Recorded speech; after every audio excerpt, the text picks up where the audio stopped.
You may recall from last week when we talked about at-will employment. Well, unfortunately for the small business owner, there's still a few exceptions, although they mostly arise from the same two things we've already talked about, and that is employment discrimination and employment contracts. When an employee believes their termination was wrongful, their claim generally arises from a perceived discrimination or a belief that you failed to honor their contract. But the good news is, there's a few things you can do in advance to help prepare for and preempt these claims. At Bunk and Brew, our managers conduct interviews with every employee once per month and is for little as 5 minutes. Quick and painless, hopefully. Our philosophy is better short and often than rare and lengthy. And we hold these interviews for 3 reasons. 1, to make sure our employees are happy. 2, to get feedback. 3, to discuss and record their actual performance. So the reason we want to know that an employee is happy is because a happy employee does a better job, is less willing to take advantage, and is more willing to forgive mistakes. And you will make mistakes as a small business owner. The reason we want to get feedback is because as a new business, you don't have all the answers. And the best people to help you solve your problems are the ones that have to deal with them.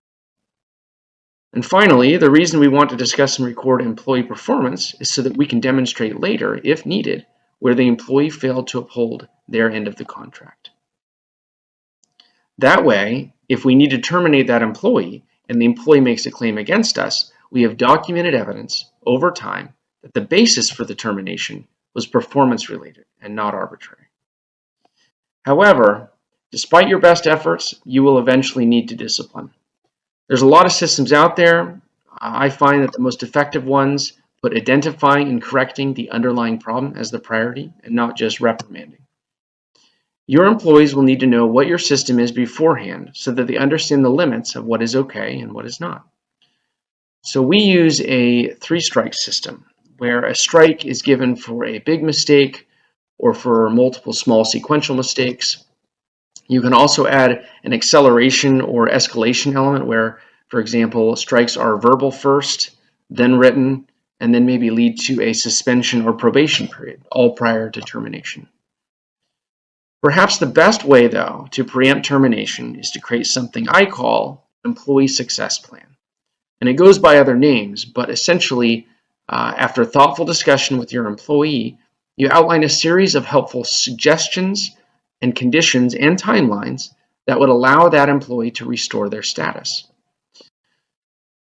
The biggest failure that I think you can make with a small business with regards to your employees is disciplining more than you reward.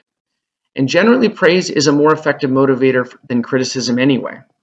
I regularly remind my managers to always show more appreciation than disappointment.